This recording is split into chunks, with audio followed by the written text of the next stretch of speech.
कधी विचार केला आहे का की अंथरुणावर प्रेम करताना तुमची पार्टनर अचानक तिचे पाय वर का उचलते? हा फक्त एक योगायोग आहे की यामागे एखादं खूप मोठं रहस्य दडलं आहे जे तुमची सेक्स लाईफ पूर्णपणे बदलून टाकू शकता? आजचा हा व्हिडिओ त्या पुरुषांसाठी आहे जे आपल्या पत्नीला अंथरुणावर तो परमोच्च आनंद देऊ इच्छितात ज्याची तिने कधी कल्पनाही केली नसेल. लोक अनेकदा मला विचारतात की डॉक्टर प्रीती, खरंच पाय वर ठेवल्याने स्त्रीला जास्त आनंद मिळतो का, की हे फक्त चित्रपटांमध्ये दाखवलं जाणारं एक दृश्य आहे? विश्वास ठेवा, आज मी तुम्हाला जे सांगणार आहे ते ऐकून तुम्ही थक्क व्हाल. या एका छोट्याशा पोझिशनमागे विज्ञानाचं असं एक सखोल रहस्य दडलं आहे जे तुमचा रात्रीचा थकवा मिनिटात दूर करून तुम्हाला दुप्पट आनंद देऊ शकतं. पण सावध रहा, कारण जर तुम्ही हे चुकीच्या पद्धतीने केलं तर फायद्याऐवजी नुकसानही होऊ शकतं. तुमच्या पार्टनरच्या नसा ताणल्या जाऊ शकतात आणि सगळा मूड खराब होऊ शकतो. म्हणूनच हा व्हिडिओ शेवटपर्यंत पाहणं खूप गरजेचं आहे, कारण व्हिडिओच्या मध्ये मी तुम्हाला अशी एक गुप्त गोष्ट सांगेन जी आजपर्यंत कोणत्याही डॉक्टरने तुम्हाला इतक्या उघड शब्दांत सांगितली नसेल. सेक्स हे एक कला आणि विज्ञानाचं रहस्य आहे. सेक्स हे फक्त शरीराचं मिलन नाहीये, ही एक कला आहे. आणि या कलेत प्रावीण्य मिळवण्यासाठी तुम्हाला शरीराचे ते अवयव आणि कोण समजून घ्यावे लागतील ज्यांच्याकडे लोक अनेकदा दुर्लक्ष करतात. जेव्हा एखादी स्त्री तिचे पाय वर उचलते तेव्हा ती खऱ्या अर्थाने तिच्या शरीराचे दरवाजे तुमच्यासाठी पूर्णपणे उघडते. तुम्ही लक्ष दिले असेल की जेव्हा पाय खाली असतात तेव्हा लिंगाचा प्रवेश एका सामान्य पातळीपर्यंतच होऊ शकतो, पण जसे पाय वर उचलले जातात योनीचा आकार आणि तिचा मार्ग बदलतो. हा मार्ग थेट त्या जागेकडे जातो ज्याला आपण जी स्पॉट म्हणतो. जी स्पॉट हा स्त्रीच्या शरीरातील सर्वात संवेदनशील भाग आहे, जिथे स्पर्श होताच तिला विजेचा धक्का लागल्यासारखी जाणीव होते. जेव्हा पाय वर असतात तेव्हा लिंगाचा प्रत्येक धक्का थेट जी स्पॉटला लागतो, ज्यामुळे स्त्रीला तो सखोल संबंध जाणवतो जो सामान्य पोझिशनमध्ये शक्य नसतो. अनेक पुरुष अशी तक्रार करतात की त्यांच्या पत्नीला लवकर समाधान मिळत नाही किंवा ती थंड राहते. तर भावांनो, चूक तुमची नाही आणि तिचीही नाही. चूक त्या कोणाची किंवा अँगलची आहे जो तुम्हाला समजत नाहीये. पाय वर उचलल्याने गर्भाशयाचे मुख लिंगाच्या जवळ येते, ज्यामुळे प्रवेश खूप सखोल आणि समाधानकारक होतो. याला आपण डीप पेनिट्रेशन म्हणतो. नमस्कार, मी आहे तुमची डॉक्टर प्रीती आणि आज आपण कोणत्याही लाजेविना त्या विषयावर बोलत आहोत जो समाजात अनेकदा दाबला जातो. माझा उद्देश फक्त तुम्हाला योग्य वैद्यकीय माहिती देणं हा आहे, जेणेकरून तुमचं वैवाहिक जीवन आनंदी राहील. पाय वर ठेवण्याचे वेगवेगळे प्रकार आणि त्यांचे फायदे. आता आपण त्या वेगवेगळ्या पद्धतींबद्दल बोलूया ज्याद्वारे पाय वर ठेवले जाऊ शकतात. 1. खांद्यावर पाय ठेवणे. जेव्हा स्त्री आपले पाय पुरुषाच्या खांद्यावर ठेवते तेव्हा पेल्विक म्हणजेच ओटीपोटाचा भाग पूर्णपणे वर उचलला जातो. या पोझिशनमध्ये पुरुषाला कमी मेहनत करावी लागते आणि तो जास्त वेळ टिकू शकतो, कारण त्याचे संपूर्ण वजन स्त्रीवर नसतं. यामुळे थकवा कमी होतो आणि आनंद दुप्पट होतो. 2. पाय दुमडून छातीजवळ आणणे. ज्या स्त्रियांना संभोगादरम्यान पोटाच्या खालच्या भागावर हलका दबाव आवडतो त्यांच्यासाठी हे खूप प्रभावी आहे. यामुळे योनीचे स्नायू लिंगाला जास्त घट्ट पकडतात, ज्यामुळे पुरुषालाही जास्त घर्षण आणि मजा जाणवते. महत्त्वाची सूचना, इथे एका गोष्टीची काळजी घेणं खूप गरजेचं आहे. अनेकदा उत्साहाच्या भरात पुरुष पाय इतक्या जोरात मागे ढकलतात की स्त्रीच्या कमरेला लचक भरू शकते किंवा वेदना होऊ शकतात. जर तुमच्या पत्नीचे पाय वर असतील तर तुम्हाला खूप नाजूकपणे वागावं लागेल. तुम्हाला तुमची लय आणि गती यांचा मेळ साधावा लागेल. स्त्रिया स्वतःहून पाय वर का उचलतात? याचं आणखी एक मोठं कारण आहे त्यांचं स्वतःचं सुख. जेव्हा पाय वर असतात तेव्हा त्यांच्या क्लिटोरस म्हणजेच भगशेपावरही घर्षण होण्याची शक्यता वाढते. जसे की तुम्हाला माहीत आहे, स्त्रियांसाठी भगशेपाची उत्तेजना हाच परमोच्च आनंदापर्यंत पोहोचण्याचा सर्वात सोपा आणि छोटा मार्ग आहे. पाय वर ठेवण्याने जो दबाव निर्माण होतो तो थेट तिथेच प्रभाव टाकतो जिथे त्याची सर्वात जास्त गरज असते. अनेक पुरुष मला विचारतात की काय पायांखाली उशी ठेवणं हे सुद्धा पाय वर उचलण्यासारखाच परिणाम देतं का? याचं उत्तर आहे हो. जर तुम्ही जास्त वेळ पाय वर ठेवू शकत नसाल किंवा तुमच्या पार्टनरला पायांमध्ये ताण जाणवत असेल तर कमरेखाली एक जाड उशी ठेवा. यामुळे हे तोच कोन तयार होतो जो पाय वर उचलल्याने बनतो. यामुळे लिंगाचा थेट परिणाम जी स्पॉटवर होतो आणि आनंदाची अनुभूती वाढते.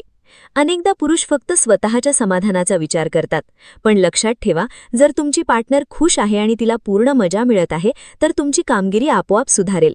जेव्हा एका स्त्रीला अंथरुणावर ते सुख मिळतं ज्याची तिला इच्छा असते तेव्हा ती तुमच्याकडे अधिक आकर्षित होते आणि तुमचं नातं अधिक घट्ट होतं. चुकीच्या पद्धतीचे तोटे आणि वैज्ञानिक कारणे.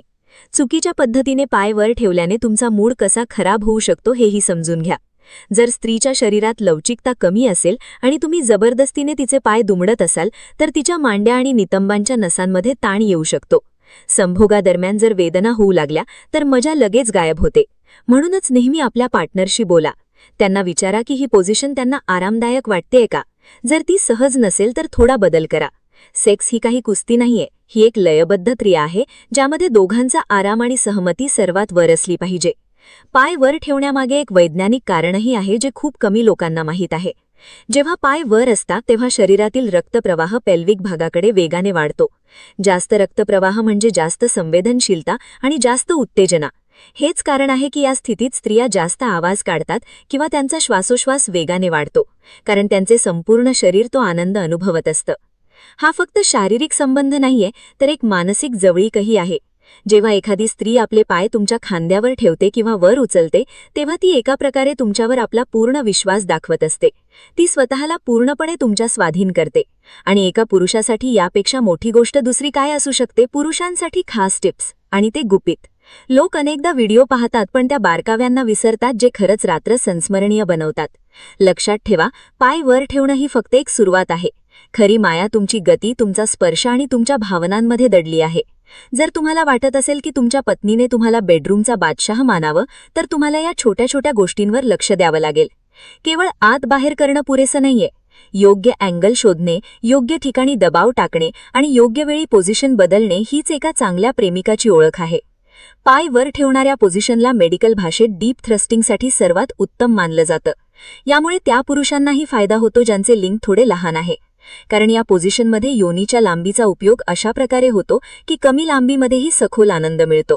ज्या पुरुषांचे लवकर स्खलन होते किंवा ज्यांना वाटतं की त्यांची ताकद कमी होत आहे त्यांनी या पोझिशनमध्ये थोडं हळू काम करावे. पाय वर ठेवून जेव्हा तुम्ही प्रवेश करता तेव्हा संवेदना खूप तीव्र असतात. जर तुम्ही खूप वेगाने कराल तर तुम्ही लवकर स्खलित होऊ शकता. म्हणूनच हळूहळू सुरुवात करा. आपल्या पार्टनरच्या डोळ्यात बघा आणि त्या क्षणाचा आनंद घ्या. ही पोझिशन तुम्हाला तुमच्या गतीवर नियंत्रण ठेवण्याचीही संधी देते.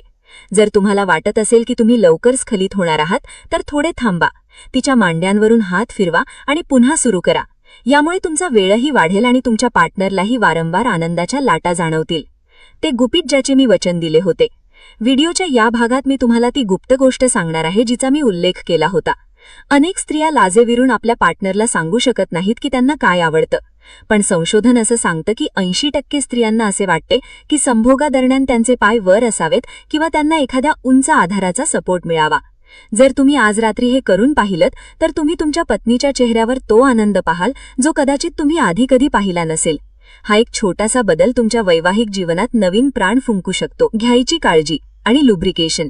आता आपण त्या सावधानतेबद्दल बोलूया ज्या तुम्ही बाळगायला हव्यात. जर तुमची पार्टनर गर्भवती असेल किंवा तिला पाठीच्या खालच्या भागात काही त्रास असेल तर डॉक्टरांच्या सल्ल्याविषयी पाय खूप जास्त वर उचलू नका. अशावेळी हलक्या उशीचा आधार घेणं उत्तम ठरतं. नेहमी लक्षात ठेवा की संभोगाचा उद्देश आनंद आणि जवळीक वाढवणे हा आहे, कोणाला शारीरिक त्रास देणं हा नाही. पत्नीवर प्रेम करत असाल तर तिच्या आरोग्याची काळजी घेणं ही तुमची जबाबदारी आहे. जर तिला कोणत्याही पोझिशनमध्ये वेदना होत असतील तर ती लगेच बदला. या पूर्ण प्रक्रियेत लुब्रिकेशन म्हणजे चिकणीची भूमिका खूप मोठी आहे. जेव्हा पाय वर असतात आणि प्रवेश सखोल असतो तेव्हा घर्षण जास्त होऊ शकतं. जर नैसर्गिक ओलावा कमी असेल तर एखाद्या चांगल्या लुब्रिकेंटचा वापर नक्की करा, जेणेकरून कोणत्याही प्रकारची जळजळ किंवा जखम होण्याची भीती राहणार नाही. उघड शब्दांत सांगायचे झाले तर जेवढे तुम्ही नवनवीन प्रयोग कराल तेवढेच तुम्ही एकमेकांना समजू शकाल. सेक्स ही काही अशी गोष्ट नाहीये जी फक्त संपवायची आहे. हा एक प्रवास आहे ज्याचे प्रत्येक वळण सुंदर असलं पाहिजे. अशाच सोप्या आणि मजेदार पद्धतीने डॉक्टर उमेश मुंदडा नेहमी त्यांच्या पेशंट्सना समजावत असतात. डॉक्टर उमेश मुंदडा यांचं आशा किरण सेक्स क्लिनिक 1985 पासून आपल्या सेवेत आहे. क्लिनिकल सेक्सॉलॉजिस्ट म्हणून ते गेली 40 वर्ष मार्गदर्शन करत आहेत. त्यांचे महाराष्ट्रात मुंबई, पुणे, नाशिक, कोल्हापूर, नगर यासारख्या अनेक शहरांमध्ये क्लिनिक आहेत. तर छत्रपती संभाजीनगरमध्ये आशा किरण सेक्स क्लिनिकची मुख्य शाखा आहे. ते सोमवार ते शुक्रवार छत्रपती संभाजीनगरच्या क्लिनिकमध्ये प्रॅक्टिस करतात, तर शनिवार आणि रविवार असे 2 दिवस ते मुंबई आणि पुणेच्या क्लिनिकमध्ये उपलब्ध आहेत. जर तुम्हालाही योग्य मार्गदर्शनाची गरज असेल तर तुम्ही नक्कीच त्यांच्याशी संपर्क साधू शकता. मला आशा आहे की आजची ही माहिती तुमच्या खूप कामी येईल. मी प्रयत्न केला आहे की तुम्हाला प्रत्येक गोष्ट खूप सविस्तर आणि कोणत्याही संकोचाविना समजावून सांगावी. लोक अनेकदा अशा गोष्टी विचारताना संकोच करतात, पण माझे म्हणणे आहे की योग्य माहितीच हीच सुखी जीवनाची चावी आहे. जर तुम्हाला हा व्हिडिओ आवडला असेल आणि तुम्हाला वाटत असेल की मी अशाच आणखी विषयांवर मोकळेपणाने बोलावे, तर या व्हिडिओला लाईक नक्की करा. जर तुम्ही तुमच्या पत्नीवर मनापासून प्रेम करत असाल आणि तिच्या प्रत्येक आनंदाची काळजी घेऊ इच्छित असाल, तर या चॅनलला सबस्क्राईब करायला विसरू नका. इथे तुम्हाला अशीच वैद्यकीय आणि नात्यांशी संबंधित सल्ले मिळत राहतील, जे तुमचे जीवन सोपे बनवतील. सबस्क्राईब करण्यासोबतच घंटीचं बटणही दाबा, जेणेकरून माझा प्रत्येक नवीन व्हिडिओ सर्वात आधी तुमच्यापर्यंत पोहोचेल. आता तुमची पाळी आहे. कमेंटमध्ये तुमचे नाव आणि शहराचे नाव नक्की लिहा, जेणेकरून मला समजेल की माझा आवाज कुठवर पोहोचत आहे आणि किती लोकांना माझ्या सल्ल्याचा फायदा होत आहे. जर तुमच्या मनात आणखी काही प्रश्न असतील जे तुम्ही विचारू इच्छिता, तर तेही कमेंटमध्ये नक्की लिहा.